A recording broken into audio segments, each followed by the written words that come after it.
Hello, everybody. We are outside the courthouse. We just heard the hearing between Blake Lively and Justin Baldoni. We are giving you a full rundown. I got like so many notes that I have to try to learn how to read. But before we get all that and the full stream, which you can catch over on popcornplanet.com, Lauren, Court of Public Random Opinions here. I'm so tired. And we just set in very long stream. But we were talking about something, and I wanted to start this recap because you brought up something good. There was one specific moment. Overall, I felt like I was worried in the beginning because Lyman was definitely seemingly pushing against Justin a lot. And I was like, oh, crap. The writing's on the wall. Blake Lively is going to win this. He doesn't like Team Justin.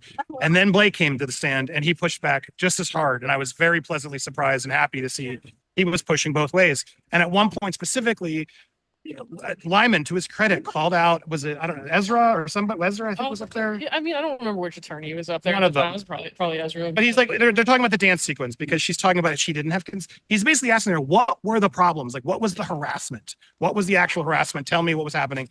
And they talk about the dance sequence, which they are, okay, so the dance sequence.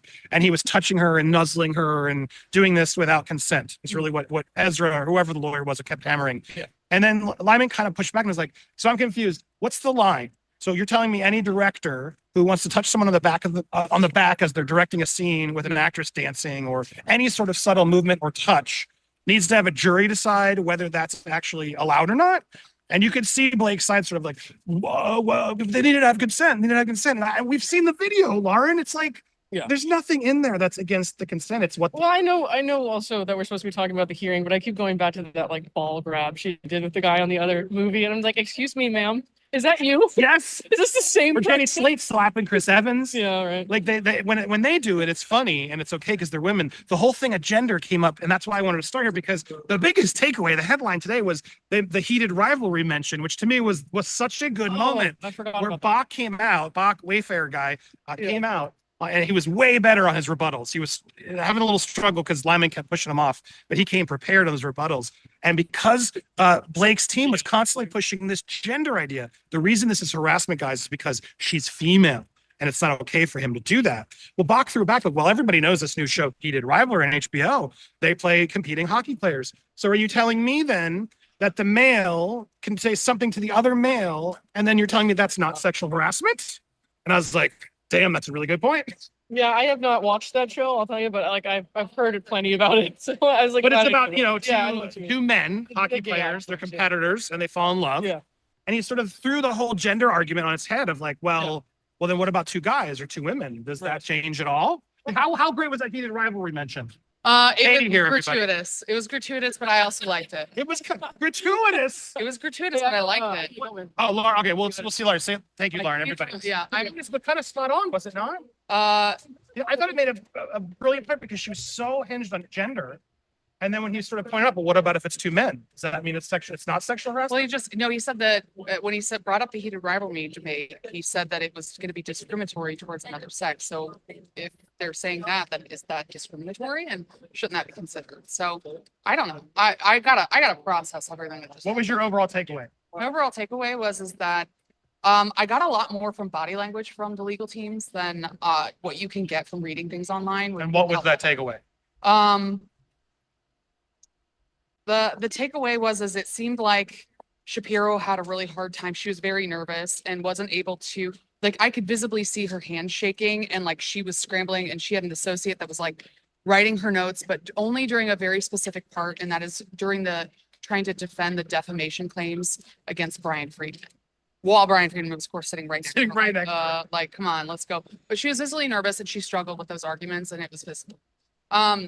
I will say all of them kind of struggled a bit, especially in the early.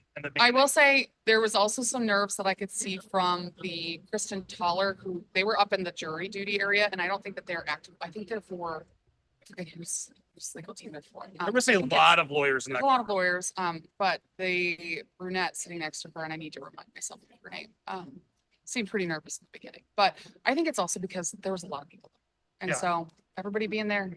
It's a pressure. Yeah. But overall, do you feel like Lyman was biased? No. Everybody here, I feel like he was. Everyone's going to say that online, but as someone now, you've seen him in person. I've never once thought that he was biased. I feel like I see that narrative online and I just kind of ignore it because I just don't. He equally pushed both sides, I felt.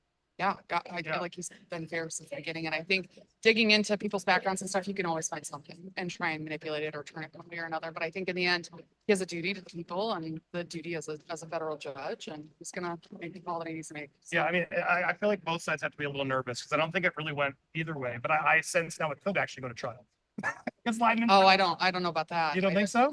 I think he was, I don't know. I still think that they had a hard time arguing some of their claims to uphold some of their claims, but I think he was harder on the Wayfair parties because I think they already had the better argument from the beginning. And so I think he was he eased up on the lively parties, and then he kind of laid into them a little bit more when he was getting into the like retaliation and the separation between the sexual harassment.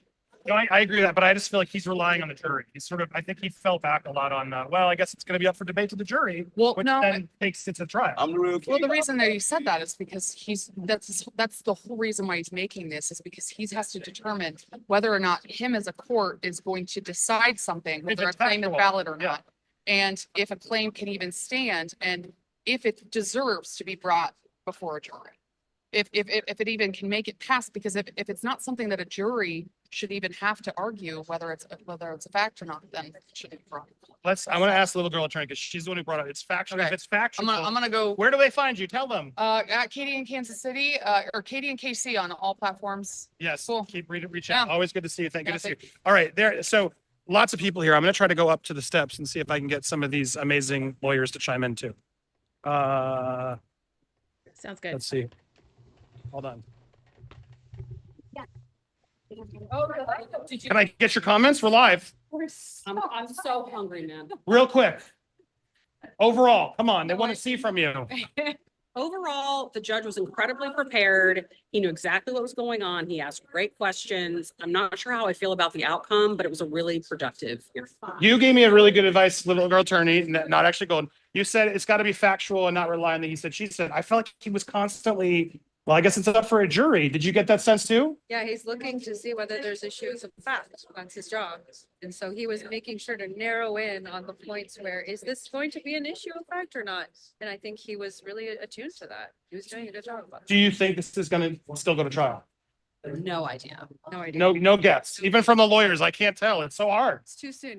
But the settlement will happen, I imagine. I mean, the talks rather. The talks They have to will happen. always do. Do you think this, because it wasn't one side, I feel like they won. Do you think this helps settlement talks? I think both sides will go into settlement talks saying, based on that hearing, we're going to win, so you should get in. I think they're both going to be able to do that because they both sides scored points on both sides. Do you think both sides feel nervous? Yeah, I would say so. I would think real settlement conversations happen after the. Not. Or what, right, once he decides. Yeah, good point. But go subscribe. You guys know these people. Amazing to see you guys. Please reach out. Yeah. Good to see you guys. We're waiting to see who else comes out, Kim, but I wanted to make sure I got as much feedback from the experts that are here. But yeah, interesting how most people don't, all of them, I mean, I don't disagree with what they're saying, that it was kind of unclear. I said that to you, Kim. It was like, I don't know what's going to happen after the end of this. Both sides are going to declare points and that they won. But at the end of the day, I do feel like Lyman did hold on to a lot of his cards. And the truth is, I want to go through and do a full-on read, and we will over on our full live feed for members and stuff. So either here or later, stay tuned. I might need to eat first and come back. Kim, we'll figure this out. But I will at some point make sure we give you a full-on read through of sort of all the takeaways that were brought in. But overall, interesting day in court. I'm glad I got to go here. Kim, if this does go to trial, it's going to be a pain in the butt. I've learned how to do it now, but it's an ordeal to come in here because I talked to the line dudes as well. I met them. They were nice guys. Like, you got to book a line because they got to book your line space while you're in trial for for tomorrow. It's a whole messed up system here. It's very frustrating. This should be televised. There should be more than just inner city press. God save inner city press is the only way to really get to some of this if you can't get inside. But to get here, I had to wake up at 6 in the fly out, wait in the freezing cold, stand there for hours just to get in. And I just feel like it shouldn't be that hard to hear a trial. It should be easier and more access. It was pretty crowded. I would say there were about 25 people public, but there were probably 40 lawyers. The room was filled with lawyers more than people. And I do think a lot of them felt nervous. don't know if nervous is the word, but they definitely, it was clear they felt the pressure of Lyman. And I do think Lyman was also feeling the pressure and just cutting to the chase. Lyman wasn't affected by the crowd, but I think the lawyers were. That's what I'm trying to say. All right, we're cutting in and out of parts. I got Carol here, and thank you for letting me use this tripod. It saved my life. Oh, great. There was another point I want to bring up because they're talking about sort of the protected conduct and what counted and what not. Mhm. And there's a part here where they're talking about the retaliation and what he's allowed to do and what he's not allowed to do. And Ezra says it can be an intimate. She talks about an informal protest. Apparently, that was a trigger point when Blake showed up to the premiere and didn't want to be there with Justin and didn't want to be photographed with him. That was her informal protest, and that's when everything started. And that's when That what was she's bringing up. second instance, yeah. It was like ridiculous that's suddenly the line that she was bringing up.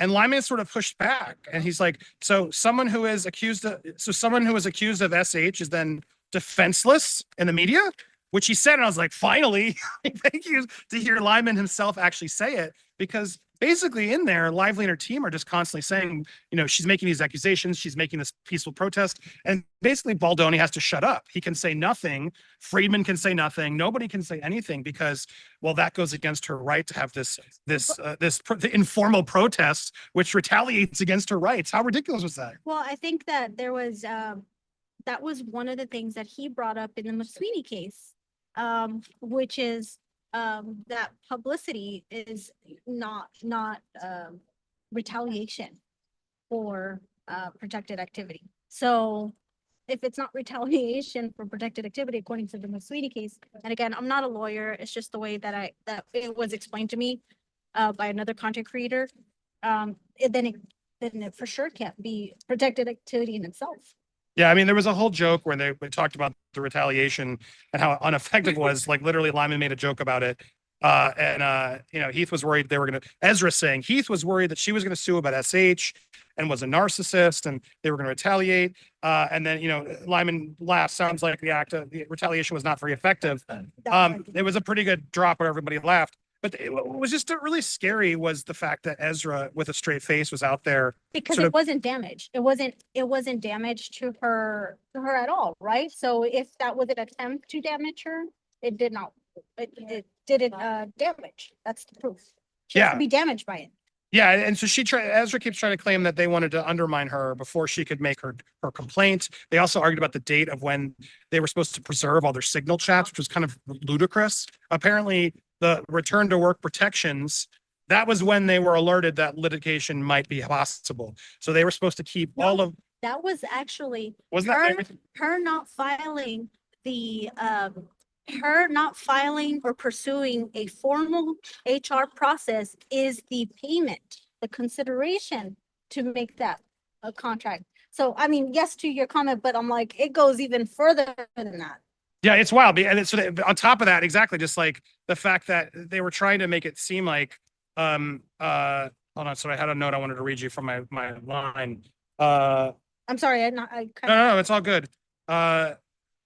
She was going to appear. Oh, no, I was talking about the date because they made that date on the contract that they were supposed to preserve all documents from that point on. And there was a lot of back and forth where even Lyman sort of was challenging. Well, that doesn't make any sense. That's pretty broad. So you're supposed to assume that at any point then someone might do litigation that then you have to keep all of your messages. He even was pointing out like some of these people weren't even on set. How would they even know? What are they supposed to keep? And it was nice to see Lyman again challenge the broadness of what Blake Lively's team keeps trying to ask for and demand, because it's just, it's absurd. All right, guys, we went through all of my notes. I tried to read all this chicken scratch, and you can watch it on a full replay, which is now going to be on our website, popcornplanet.com. If you haven't already seen it, go subscribe over there, become a member today, watch all of it. It helps us be able to, being a member, you help me be able to go out and actually attend these events. So thank you to everybody who has supported. Let's get in these notes. You can follow if you didn't catch us in the live. Follow us over as a member over on popcornplanet.com, and be sure to subscribe because there's so much more information coming, including Lyman's verdict on this. I don't know where it's going to go, but we will break it to you as soon as we hear it.